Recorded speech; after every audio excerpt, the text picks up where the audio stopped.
Good evening.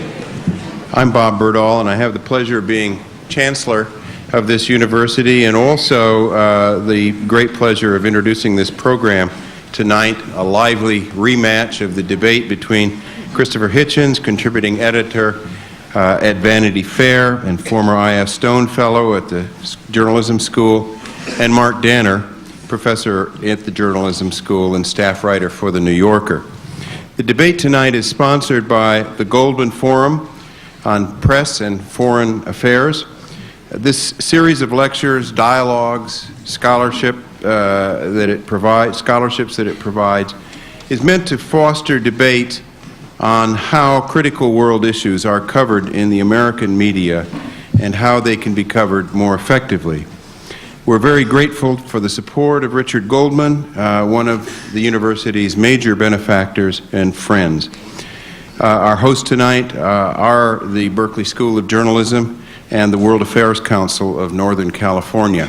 I will introduce in a moment Orville Schell, who will provide the ground rules for tonight's debate. But let me first introduce our speakers. Christopher Hitchens contributes an essay on books each month to the Atlantic Monthly. He is the author of more than 10 books, and most recently, A Long Short War, The Postponed Liberation of Iraq.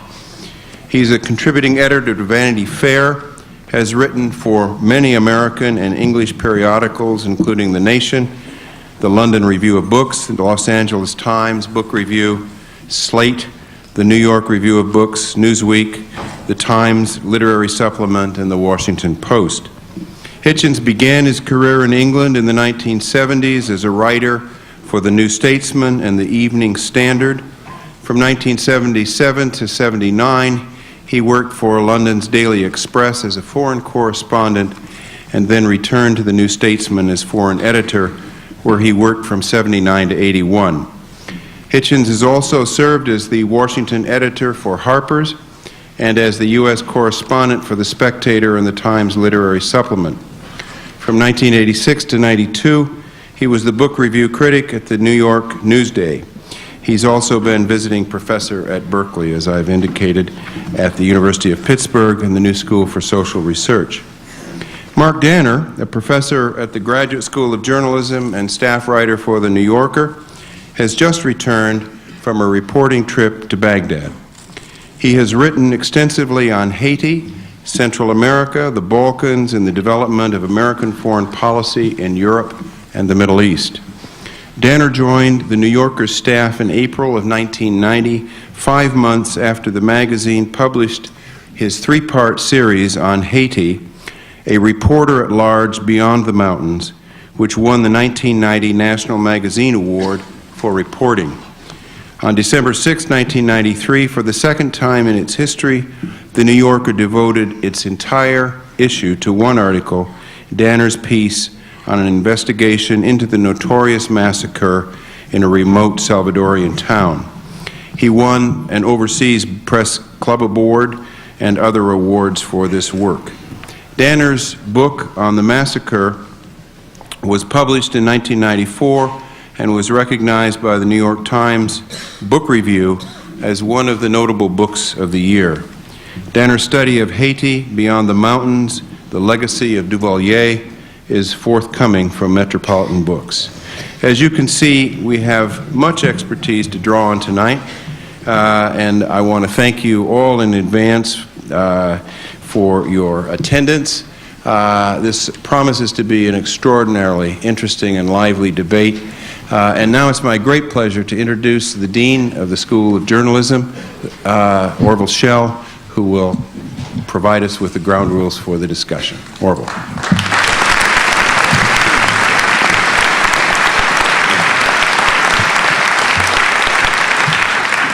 Well, thank you. It's great to see you all here. I think some testament to the fact that this is an important moment in the history of this country, if not the world. Indeed, I think it is something of a tipping point moment as our country finds itself in a war which it hadn't anticipated being as difficult as it is.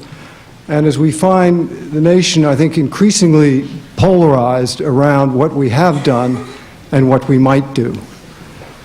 I think if we are to really try to find a reasonable balance sheet for where we are, there really is no better format than a debate.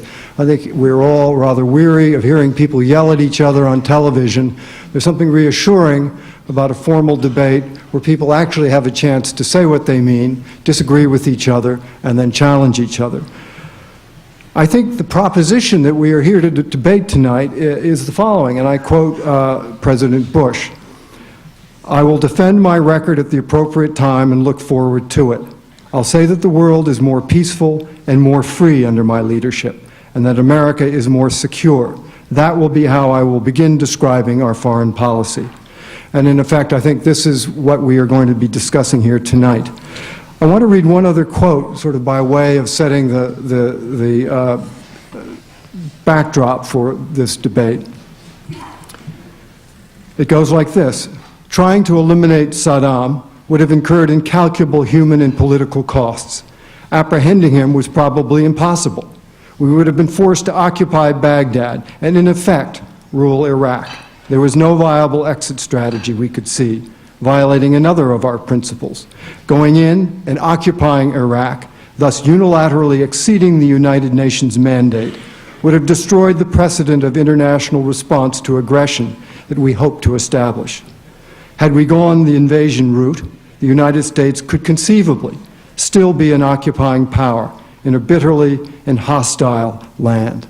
That was uttered by the current president's father, and I think does suggest that even within a single family, it is possible to have widely differing views, whatever the president's father may currently think. Now, let me end here with an admonishment to you all. I ask you all to be civil, to be decorous. You will agree with one of these people or the other, that is certain. But please give both full measure of your attention without interruption.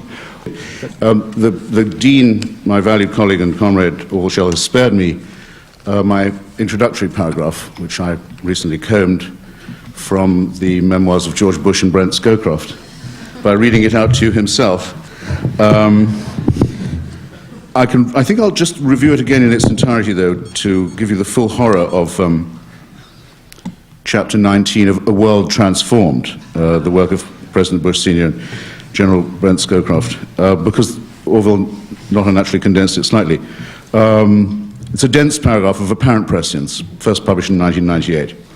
"Trying to eliminate Saddam, extending the ground war into an occupation of Iraq, would have violated our guideline about not changing objectives in midstream, engaging in mission creep, and incurred incalculable human and political costs. Apprehending him was probably impossible. We had been unable to find Noriega in Panama, which we knew intimately. We would have been forced to occupy Baghdad and, in effect, rule Iraq. Going in and occupying Iraq, thus unilaterally exceeding the UN mandate, would have destroyed the precedent of international response to aggression that we hoped to establish. And had we gone the invasion route, the United States could conceivably still be an occupying power in a bitterly hostile land."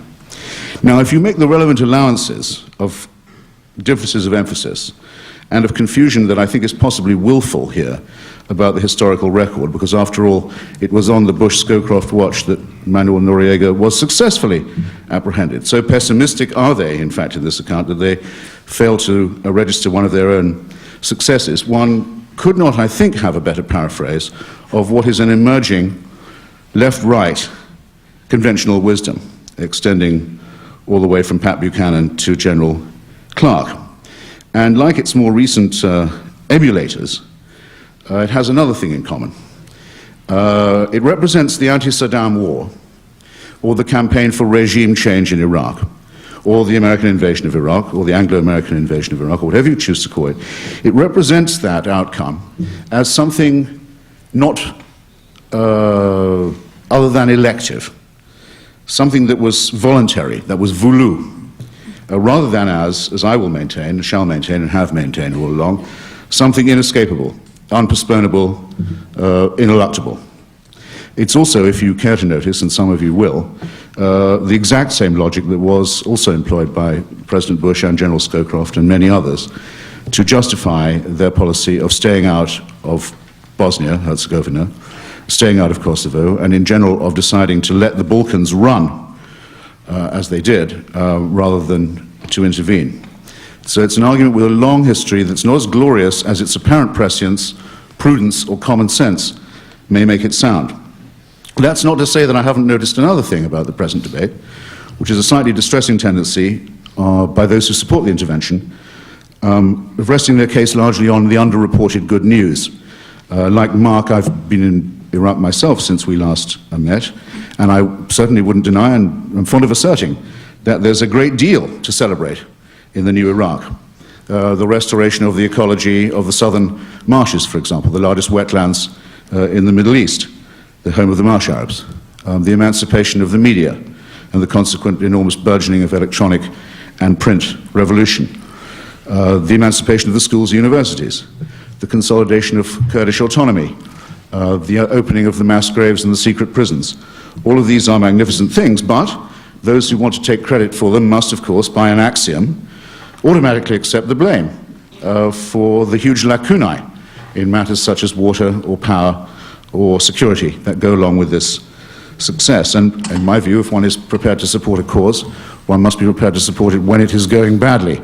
The President's been widely lampooned by many a glib columnist, Ms. Dowd most notably, for saying that increased violence isn't necessarily a cause for despair or alarm, and may even be evidence of traction. Actually, he's quite right to take this apparently paradoxical view. Paradox is not the President's strong point, and his first venture into it was somewhat tentative.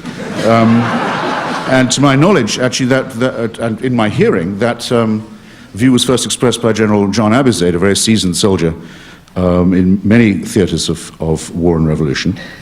But I will say that I think it's correct to diagnose that those who murder the officials of the United Nations, including our beloved former friend Sergio de Mello, the man who oversaw the independence and shamefully belated freedom of East Timor, and those who murder the officials of the Red Cross, and who blow up the Jordanian embassy, and set fire to oil pipelines, and blow up water mains, and shoot down respected Muslim clerics outside places of worship, are making our point for us.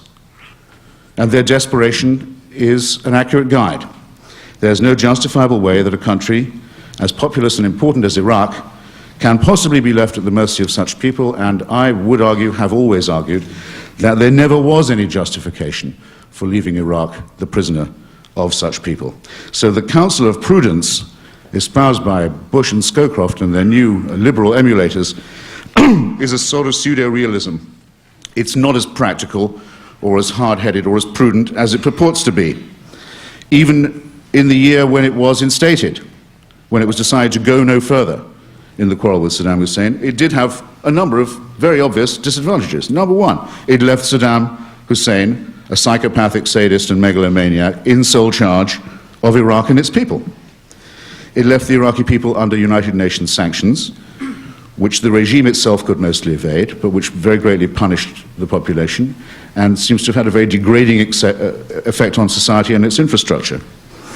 It did, as its authors, Bush and Scowcroft elsewhere, are forced to concede, involve the United States in watching from the sidelines as Iraqis who'd taken America's word and encouragement were mown down from the air in hundreds of thousands for rebelling on America's side and in its name. It left the Ba'athist regime free to continue work on weapons of mass destruction, which we know for certain that that regime was doing on a very grand scale until at the very least 1995. It left Saddam Hussein free to threaten his neighbors and to give support to jihad forces all around the world. The man most wanted, for example, in the 1993 bombing of the World Trade Center in New York, a man called Musab Yassin, fled straight from New Jersey to Baghdad, though there are still those in our intelligence services who prefer to grant Saddam Hussein the presumption of innocence in this and in several other matters. It also left Saddam Hussein free to try and assassinate former President Bush on his post-war visit to Kuwait, an act of such transparent lunacy that it far transcends any sneers, I think, about the present president wanting to avenge his daddy. It also demonstrates something else of importance, by the way, Saddam Hussein's urgent personal need for a revenge for his defeat in Kuwait in 1991. And that's a consideration that I believe deserves more attention than it's received. So this already lousy status quo wasn't really a status quo. It was, as you can see easily, very volatile and highly unstable. Saddam Hussein's speeches were becoming ever more demented, ever more extreme, and ever more Islamist in their tone. The flag of Iraq was amended to include a very threatening verse from the Quran. Gigantic mosques were being built in Saddam Hussein's name. He financed openly the suicide murderers in Palestine, whose avowed objective is the establishment of a theocratic dictatorship over all, whether believers or not believers. And even if, as seems remotely possible, it's a contingency that may be taken seriously, Saddam Hussein was, after 95, 98, largely bluffing about WMDs, that conclusion on its own would completely destroy the view maintained by very many liberals that for all his many crimes, Saddam at least understood the basic logic of deterrence and self-preservation. The saying was, if you remember, that he was in his box. Not a bit of it. Not only was he able to defy the UN, but with French and Russian collusion, he was increasingly able to circumvent the sanctions. The box was falling apart. Its supposed loony captive was becoming ever more toxic and uncontainable, and as he became older and crazier, there emerged the real prospect, the very clear prospect, of a succession passing to either Uday or to Qusay Hussein, or perhaps, if we were really lucky and the Iraqi people were well behaved enough, to both of them. Who wants to review the prospect of an Uday Qusay Hussein Iraq with equanimity? Who wants to see how that would pan out? 1 minute? Very well. Prepare for a rhetorical acceleration. Look, I'm glad we've got a bit of rebuttal. I'll be, if I haven't got my drift across by now, I won't have done at all. But the question, in other words, becomes this. Should the date or the timing of this unpostponable confrontation have been left to Saddam Hussein to pick? Or was it for those responsible forces in the international community to save Iraq from the undoubted traumatic implosion that was coming anyway, that was in our future, the meltdown of Iraqi society, the possibility of Sunni, Shia, Kurdish civil war, the possibility of organized crime taking over the cities, the certainty that there would have been opportunistic interventions from outside, certainly from Turkey, probably from Iran. All of these things were going to happen. All of them are a great deal more menacing, would have been a great deal more menacing than the relatively contained and I would say unquestionably liberating effect of a preemptive, well thought out intervention. Seriousness about inspections demanded, as David... Sorry? Yeah. I'm willing to stop on a dime to respect the... I'll just have to close and say that for these reasons and others which I will share with you, ladies and gentlemen, brothers and sisters, at the appropriate time, I suspect the Council of Prudence that I opened with, regard it as pseudo-realistic, as I regard its authors of being, and suspect even more the tendency of much of today's left to take its refuge in a neutralist and conservative isolationism. Thanks and bye for now.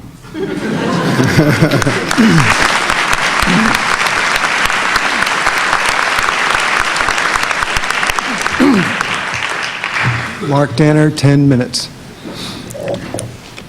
Gosh, that was good.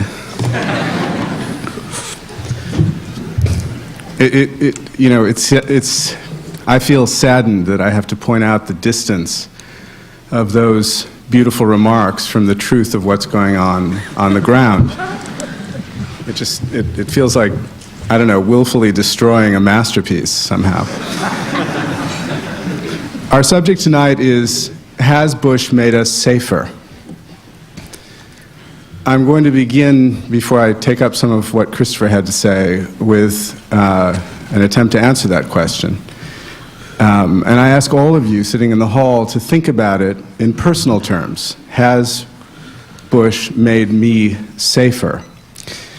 My answer, in personal terms, is no. He hasn't. My answer would be that Bush has made us less safe. Bush has made us less safe because he willfully ignored what he heard from the Clinton administration about terrorism and about its preeminence as a threat to the United States. and the new administration preferred to focus on missile defense.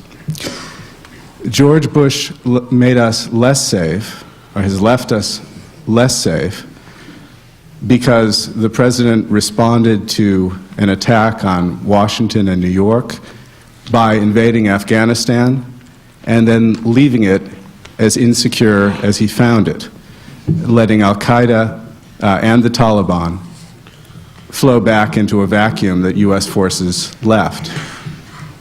George Bush has made us less safe because he started a preemptive war with Iraq that did not have to be fought, that, despite everything Christopher just said, was not necessary, was not forced upon the United States. And though he concluded military action quickly, the war has gotten steadily worse. Since Christopher and I met last in Berkeley, 9 months ago, more than 350 Americans are dead. More than 2,000 are wounded, many of them grievously wounded. About 10,000, somewhere between 10 and 20,000 Iraqis are dead. And the war, as I can testify from personal experience over the last couple of weeks, is getting worse. These are facts. When I arrived in Baghdad about 3 weeks ago, there were an average every day of 15 attacks on American forces. When I left, the average had gone up to nearly 35. Every day, 1, 2, 3 Americans are being killed in Iraq.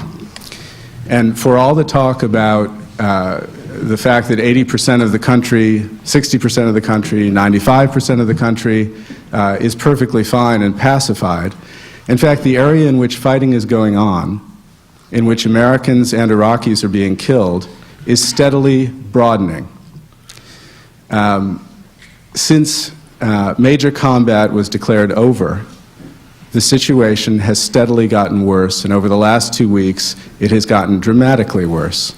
And on the evidence I saw, and the people I spoke to, which included a number of senior generals, very, very able people, very intelligent people, with all of the technological resources of the United States of America at their command, my impression at the end of a lot of talk, a lot of interviews, many of them off the record, was that the American military is completely at sea. They don't know how to fight what is a growing insurgency. Bush has made us less safe because he has debilitated the main arm of defense against terrorism, and that is the United States intelligence agencies, which are now fighting in full-throated anger against the administration. You have a CIA battle against the White House as we sit here in this hall, which will, as the election approaches, get worse. Now, Christopher has just made an argument that all this was completely necessary. He argues that Saddam Hussein was strong, erratic, would have gained in weapons and power, and indeed would have reached the point where he would have handed over power to his admittedly quite disgusting progeny. He also argues that the Iraqi regime was getting weaker and was about to implode, and that such an implosion would have inevitably drawn in the neighbors of Iraq and into a situation in which the United States would be forced to intervene. I'll leave it to you to decide whether these two arguments cited in quick succession make sense next to one another. It seems to me he was either getting stronger or he was getting weaker. You can ponder that question, noble audience. And we can, for a moment, go back 9 months to the last time we appeared together in Berkeley.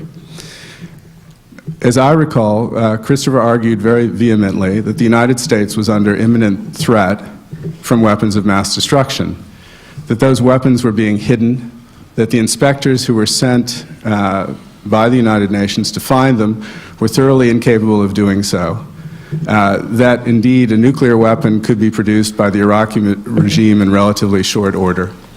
that the United States indeed was forced, under the shadow of these threats, to intervene. We have since found out that much of what we heard from the administration in making this argument was false.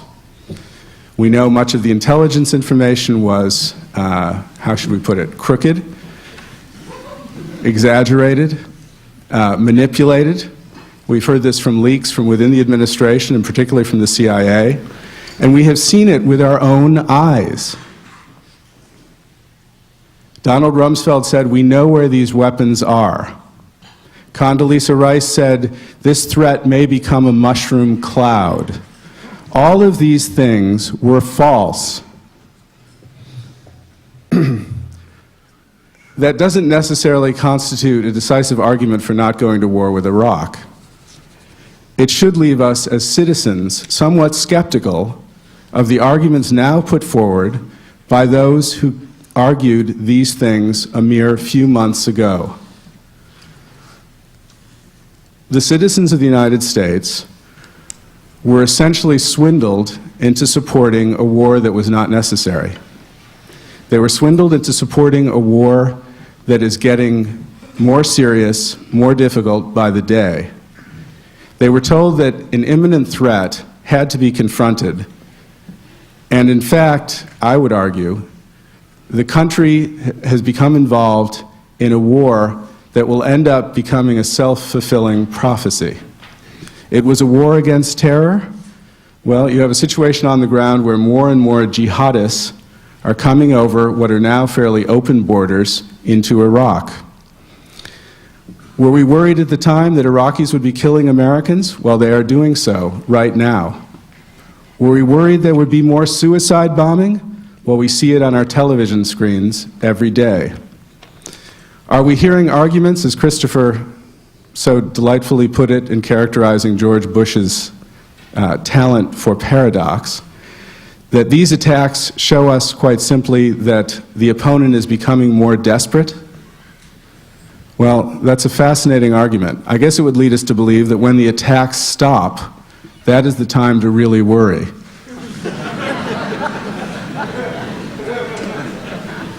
I was in Baghdad the other day heading for an interview when my car was nearly thrown off the road by an enormous explosion. I was about a block away from the Red Cross. When I arrived, I was the first journalist there, one of the first people there. I found a scene of really indescribable horror. Flames 12, 13 feet high, curtain of black, dense black smoke, bodies everywhere. And this was the first of 4 suicide bombings that day. These were not going on 9 months ago in Iraq. The attacks on Americans, needless to say, were not going on 9 months ago in Iraq. There has been no proof of an imminent threat that was posed to Americans by Saddam Hussein. There is proof that the United States, having undertaken this foolish war, has increased the risk to American citizens, to America's young people who are now there dying every day and increasingly bewildered why they are there dying every day, and increased the risk to us. Because, as I predicted 9 months ago, Iraq could easily be made into an area for al-Qaeda to build its support and to increase its political backing in the world, in the Middle East especially. The United States has managed in the last 9 months to create exactly that. Bush has not made us safer.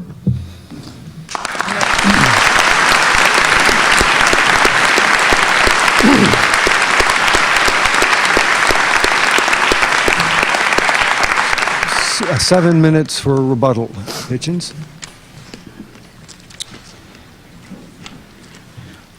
Bill Clinton did actually make a speech on the steps of the Pentagon in 1998, which I can give anyone a copy of if they wish, saying that there was no escaping the fact that there would have to be a war with Saddam Hussein one day.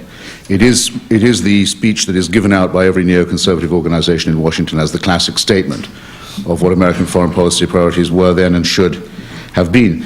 That Mr. Clinton didn't do anything about it and needn't necessarily be held to his charge. He didn't do that much about al-Qaeda either, except for bombing the wrong target in Sudan, lying about it, letting Osama bin Laden get away while looking better, and pursuing a Nobel Peace Prize for a futile Oslo process.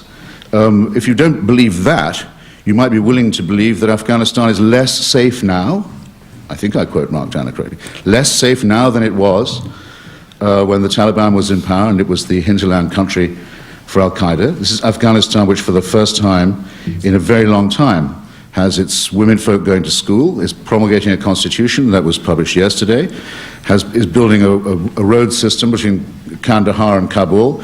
It's the roads that allow warlordism, ladies and gentlemen. A warlord is someone who controls a stretch of non-highway road, and which has largely expelled and is killing every day members of the al-Qaeda and the Taliban militia. To say that we're less safe there would be the equivalent of saying that we were safer from al-Qaeda before September 11th, 2001, when unknown to us, but apparently known to our vaunted intelligence services, which have suffered so grievously from the Bush administration, known to the CIA and the FBI, though not passed on to one another or to the civilian leadership, was the fact that a secret army was being formed inside our borders with support from foreign regimes. That was known then. It just wasn't considered to be worthy of any serious action. The security we enjoyed when al-Qaeda and the Taliban controlled Afghanistan and Saddam Hussein controlled Iraq, when it must be admitted fewer Americans were then being killed and there was less violence, was the security of a fool's paradise. Is there anyone who thinks that we have not been for some time at war with the forces of jihad and the totalitarian states that underwrite them? Is there anyone who really thinks that the relationship between the Ba'ath Party and the Fedayeen Saddam and the jihadists who are now coming into Iraq or re-entering Kurdistan began only when the United States intervened? Nobody who studied the question could believe this for a second. The Ansar al-Islam group formed in Kurdistan under Saddam's protection. The subventions of money and propaganda support to jihad forces all around the world were an increasingly conspicuous feature of the Ba'athist regime. And as for inspections, I'd refer you to the work of Dr. David Kelly, a very distinguished former British arms inspector, whose regrettable suicide has embarrassed the Blair government so much, and to an article he wrote, only just published, alas, just before his death, saying that anyone who wanted inspections in Iraq had to be for regime change, because without a regime change there could be no verification, a perfectly commonsensical point. Now Iraq has been disarmed and hasn't yet been fully inspected, but is being inspected at last, and everyone is saying that they're resentful and surly about this extraordinary outcome. An outcome that, I will remind you, has forced the Iranian mullahs to accept mediation from at least two foreign ministers who wouldn't have bothered with it before, Monsieur de Villepin and Mr. Fisher, in alliance with Jack Straw, has forced them to accept mediation, United Nations supervision and inspection. Does anybody believe that the mullahs in Iran would be consenting to this level of intervention in their covert nuclear program if it were not, one, for the fact that the rival, the deadly enemy against whom they built this weaponry, has been removed and disarmed, first, and second, that a fairly useful pedagogic example has been afforded them of what will happen in case of defiance, that if they bluff, they will be taken seriously. Who objects to that? Who would feel safer if they'd gone on developing their program and lying about it as they were doing until a couple of months ago? If we have to refer this matter, as under the rubric of this meeting, not known to me today actually, until today, but never mind, the slightly fatuous rubric of our own self-regard and our own safety, never mind, take it at its own face value. Yes, you are safer for the disarmament of Iraq. Yes, you are safer for the coming disarmament of Iran. Yes, you are safer for the physical destruction of the Taliban bin Laden regime in Kabul. And yes, you have President Bush to thank for it, and not President Clinton, and not George Tenet, and not the FBI, all of whom allowed these developments to occur and left us defenseless in our own hometowns under open skies. Now, the David Kay inquiry, the reports of which seem to me to be printed completely upside down. They said, David Kay discovers no shelves with neatly arranged stockpiles of weaponry. What does the David Kay report actually say? I trust everyone here has read at least some of it before coming along. The David Kay report finds first evidence of an enormous and consistent concealment program Call me old-fashioned if you will. By my logic of induction, a concealment program is evidence in itself. No one has a concealment program to conceal nothing. The scientists were threatened. 2 of them were shot for even considering cooperation with the earlier inspectors. Not that I think the Blix team was really looking, but in case they were looking, scientists were shot and intimidated and their families threatened with extermination if they cooperated. Designs and plans for missiles have been found by the K team, who are only a quarter of their way into their work, that far exceed, by thousands of miles, the limits that Saddam Hussein was allowed for the range of his missiles. Toxins have been found concealed in the private homes of scientists, in one case buried in a garden. It's quite extraordinary how far the depravity of the Saddam Hussein regime has been exposed in this matter of weapons of mass destruction by the K report. That was my 1 minute. I don't need another one.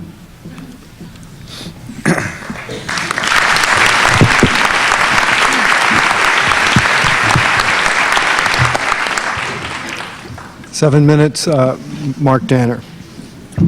I think we're all faced with a question here, which is, are we citizens or are we dupes? Do we have the ability to make distinctions? Can we read the newspaper, listen to the news, listen to our leaders speak to us, and make judgments on our own? The evidence of the last few months gives us some pause, it seems to me, when we consider these questions. Christopher is clearly one of the 69% of Americans who the Washington Post claims believe that Saddam was behind 9/11. If I had thought that, I would have said so. And I did have a spare minute. Well, I would have been grateful if you had said it explicitly. Then I would have had time for that too. Well, I shall say it for you in any event. Come to do. You know, George Bush, a couple of weeks ago, 3 weeks ago, I think, actually came out after a particularly egregious performance by his vice president on one of the network shows, and came out and said, no, we have no evidence that Saddam Hussein was behind 9/11. I found this fascinating, that he felt himself obliged to say this, because, of course, the administration, over months and months, of very clever statements, very clever terminology, very cleverly dancing around the issue, was able to convince the great majority of Americans that, in fact, these 2 threats were the same thing. These Americans who were shocked by 9/11, as everyone was, who thought, here are our fellow citizens being killed while they're having their morning coffee, were perfectly willing to support a war against Iraq that they felt was replying to that immediate threat. Now, this kind of clever obfuscation is still being employed every day. We've seen a little of it from this stage. The fact is, when Christopher says Saddam was disarmed, Saddam wasn't disarmed. These weapons have not been found. I'll tell you another way that Saddam has not been disarmed. All across Iraq today, there are scores of enormous fields, the size of 1, 2, 3 football fields, filled with conventional weapons. Now, up till last March, these fields were guarded by soldiers, Iraqi soldiers. Now they're not guarded by anyone. No Iraqi soldiers, because the army, in America's wisdom, was dissolved.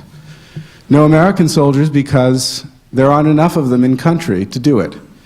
If you like, you can drive up to one of these depots with a pickup truck or something larger, pick up as many missiles as you like. That one that shot down the helicopter the other day, a day in which, by the way, I flew out of Baghdad on a conventional plane, that missile was probably simply picked up at an arms depot that isn't being guarded. This was a war to prevent weapons from getting in the hands of terrorists. Well, suddenly we have this enormous supply of weapons, perhaps 1 million tons, which is almost as many as exist in the United States, completely open for the picking. Completely open. Now, Christopher is making a lot of arguments about, in fact, imminent threat. In fact, many of his arguments essentially rely on the perception that Saddam and al-Qaeda were essentially the same. They're not. They're not. They weren't the same. And the arguments made for supporting the war were misleading, obfuscatory, if you put it that way, and relied on premises that have since been disproven. Saddam attacks his neighbors twice. Well, the Iranian war, America supported Saddam in attacking his neighbor. 10 years later, can we use that as a reason to attack him? Saddam gassed his citizens. He did, indeed, and the United States supported him during that time. Does that mean Saddam is not a threat? Not necessarily. It does mean that when you hear people making these arguments, you should reach for your wallet and make sure it's still in your pocket. You know, we're having an argument tonight, or a discussion, that seems to have to do with national security, but it only marginally has to do with national security. What it has to do with is national integrity. Whether we as a democracy can make decisions based on facts, based on how the world actually is, whether we can make judgments about our security, what makes us safer and what makes us less safe, and can do it in a competent, judicious way, without our leaders misleading us. It seems to me from this stage we're seeing another example of such misleading. Before I left my house tonight, I looked at the current state of the New York Times and saw something that had just been posted. Blasts shake U.S. headquarters in Baghdad, injuring 4. 3 powerful explosions shook central Baghdad this evening in an apparent mortar attack on the headquarters of the American civilian authorities here. The explosions in rapid succession hit what appeared to be the sprawling American compound at about 7:45 local time. A spokesman said 4 people had been injured, but otherwise gave no details. Iraqi witnesses said they saw mortar fire from the Baghdad neighborhood attacking American headquarters. They're getting desperate. They're getting more and more desperate. They're now attacking American headquarters in Baghdad. The question is the threat from Iraq now less than it was when this war was begun by the Bush administration? Are Americans more or less in danger now than they were then? Christopher would tell you that things were about to fall apart. Saddam was getting stronger, Saddam was getting weaker, Iraq was getting stronger, Iraq was about to fall apart. One way or another, America had to invade. I ask you to look at the facts. Look at your newspapers every day. You want to talk about al-Qaeda, the terrorist threat? They're now in Iraq. They were claimed to be beforehand. They're there now. You just have to watch the network news every night and see how desperate they're becoming.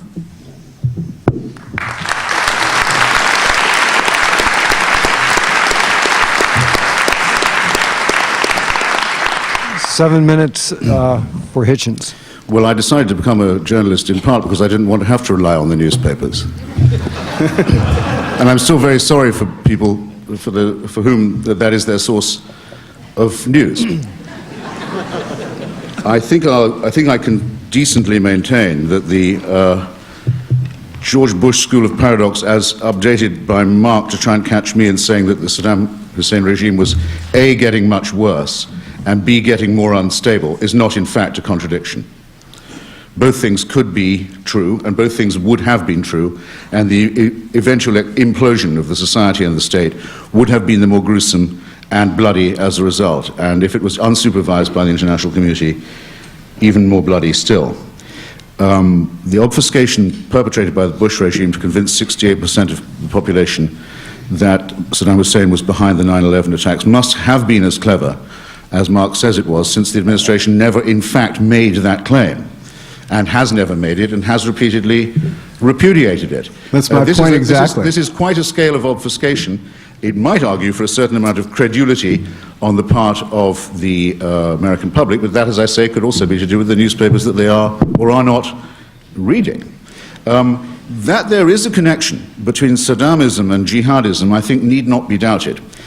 cannot, in fact, be doubted. It was openly promoted and promulgated by the Iraqi regime. I stress again, the Ansar al-Islam group, a directly bin Ladenist group sponsored by them in Kurdistan, the support for the suicide murderers in Palestine, the support for jihad as a rhetoric, and, perhaps not negligible entirely, the consistent support by Osama bin Laden of the Ba'ath Party's rule in Iraq and his definition of it as the front line in the struggle against American imperialism, which, allowance made for rhetorical excess, he was correct in saying, yes, it is going to be a frontline state in this war.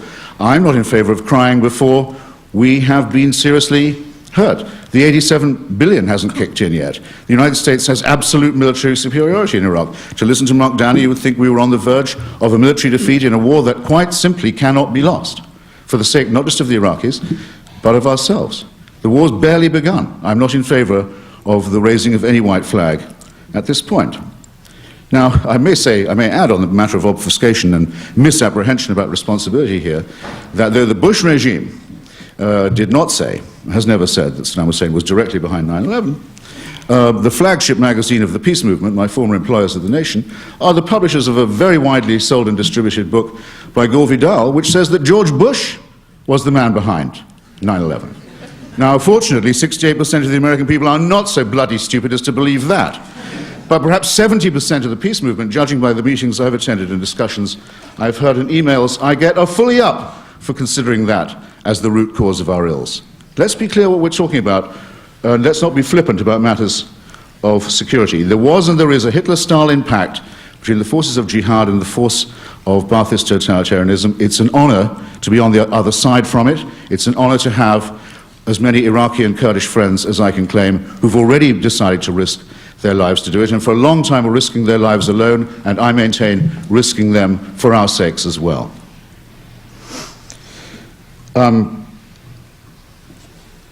Since we're talking about our safety, our security, if we just decide to limit ourselves to that, I'd like to put a proposition to you for your consideration. There's a tendency in this discussion so far, one that I very much reprobate, and one that I find a good deal in the New York Times, to name only one newspaper, and also in the Democratic Party, to watch this outcome as if to see, I wonder how it's going to work out. I wonder if Bush is going to win, or General Abu Zaid is going to win. I wonder if the Fedayeen Saddam and their allies in Al-Qaeda are going to win. Some days it looks bad for one side, some days not so bad. Who is daring to look at this as if they were spectators? Who is then worrying about and claiming that they feel more or less secure in their own persons and homes? Who is watching this as a neutral, is what I want to inquire. This society produces and maintains an enormous number of charitable, voluntary and non-governmental organizations. Mark and I, in our various excursions to the Balkans, for example, or in his case particularly to Haiti, have seen many cases. Kosovo is an outstanding one, where groups of this kind have made an extraordinary difference. Not just American ones, of course, but European ones too.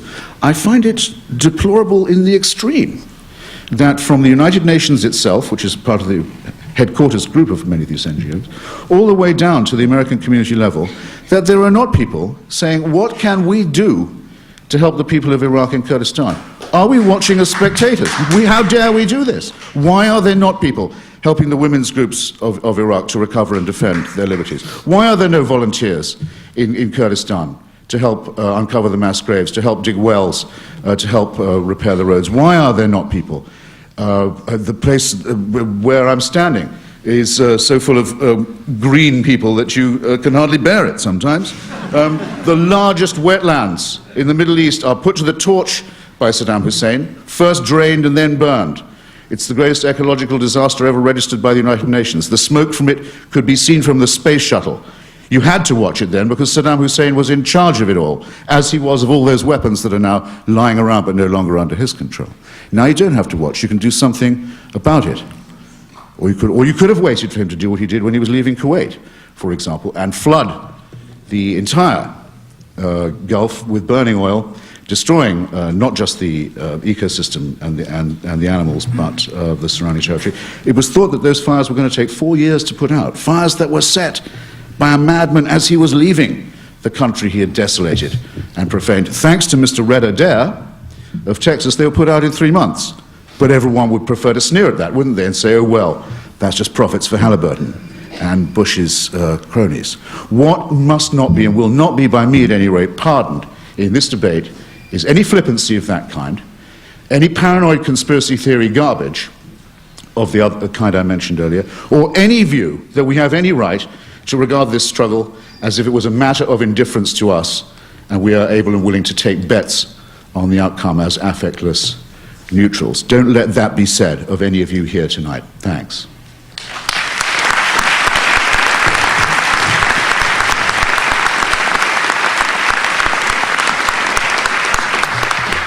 Seven minutes, Danner. We certainly aren't spectators. There's no question about that. I think Christopher's idea or appeal to the Greens, appeal to women's movements, appeal to NGOs here to help the Iraqis is very moving. Some of those people I saw on the way out of Baghdad. I flew out with the Red Cross, who were leaving. The United Nations left. The NGOs are gone from Iraq. They've left. They've been attacked. They've been killed. The two biggest car bombs were the Red Cross and the United Nations. All of the United Nations is gone. It's an enormous fort now, this hotel that was attacked, surrounded by sandbags, by layers of concrete barriers. It's an enormous wasteland that struck me as, I don't know, some kind of postmodern symbol for what we have become, that this is the United Nations in Iraq. So if you want to go help, you can't. Because the people who are setting these suicide bombs have a very clear strategy. They want to isolate the United States. They want to keep any allies from helping the United States. Witness the bombing of the Turkish embassy, which indeed made the decision by the Turkish government to send troops into a fiasco. That decision has now effectively been withdrawn. It's true we're not spectators. And since we are involved very directly, I'd appeal again for a clear-eyed vision of what's going on. Christopher said a moment ago that we have absolute military superiority in Iraq. This recalls a comment made over the weekend by General Ricardo Sanchez, who's the commander there, that these attacks that we've seen in recent days are strategically and operationally insignificant. That's not the case. No, the American army is not about to be brought to its knees in Iraq. But the American army is not able to fight effectively against what's happening there, against its foe there. It is simply going out on patrols, I went on a number of them, and waiting to be attacked. There's a paucity of intelligence about who these people are, where they are, what the order of battle is, what they're doing. And you know, it's very well, I think, for Christopher to say that we're not spectators. It's important to realize this isn't an argument about the war in Iraq. It's an argument about what might have been done otherwise and what the costs of this war are going to be. Not just financial costs, which are going to be enormous, not just cost in blood, which is going to be very high before we get out of there, but cost in, and this is where I agree with him, that Al-Qaeda and the war in Iraq can't be separated, cost in our own, what economists call opportunity costs, in what could have been done if this unnecessary war wasn't fought. The intelligence assets, the military assets, the moving of essentially a half of the United States military into an occupation that's getting more and more messy. And finally, the creation in Iraq of what is coming to look like a failed state, a place where terrorists can enter the border at their will, where they can carry out spectacular operations that are essentially recruiting tools. These things are intended to build a movement. And by giving them a ground on which to do it and a clear front on which to face American troops and kill them at will, the Bush administration has helped in that recruiting tool. I certainly don't want to stand here and say to you that the war in Iraq is lost. what I do want to do is point out that though the Bush administration has replied to each of these series of attacks by stating, usually in the words of the president, that we are firm in Iraq, we are determined not to leave, that in fact they have responded to each attack on the policy side by accelerating the movement to handing over security duties to Iraqis who are barely trained. They're handing them over to civil defense patrols that have 2 weeks of training. Now, does that matter? I'm not going to stand here and say we should get out of Iraq. I don't think we can get out of Iraq. But I also don't see the solution that will make the United States and everybody in this room and everyone we know and cherish more secure, safer. As time goes on there, as the attacks increase, the United States becomes less safe. The goal in Iraq is not simply to get out, but to leave a government, a situation that is stable, that doesn't threaten the country. As time goes on, it becomes more apparent that the situation before the war in Iraq was much less threatening to the United States than advocates of the war claimed, and that the situation in Iraq now is much more threatening to Americans than advocates of the war are willing to admit. And that is the simple situation we see in front of us. Yes, we have absolute military superiority. Let's see, does that phrase evoke any historical memories? I have a brother-in-law who was a Marine in Vietnam. No, Iraq is not yet Vietnam. Who was very impressed by a very conservative man, who was very impressed by that war. He always says to me, political correctness aside, that you have to remember that the guy with the feather can beat you. That is, the guerrillas on the ground can win. And if the United States withdraws from Iraq in a situation where things are getting worse, where the government is less stable, where you have neighboring countries asserting their interests, the Turks, the Iranians, increasing terrorism, a situation where Al-Qaeda benefits from having training bases, attacking American troops, all of this is happening right in front of us. If that happens, and it is happening, then this war will have made us much less safe. And you have to put that on one side of the scale and put the evidence that we were threatened before on the other. And I would argue to you that that evidence, that we were threatened before, is becoming slimmer by the moment. Time.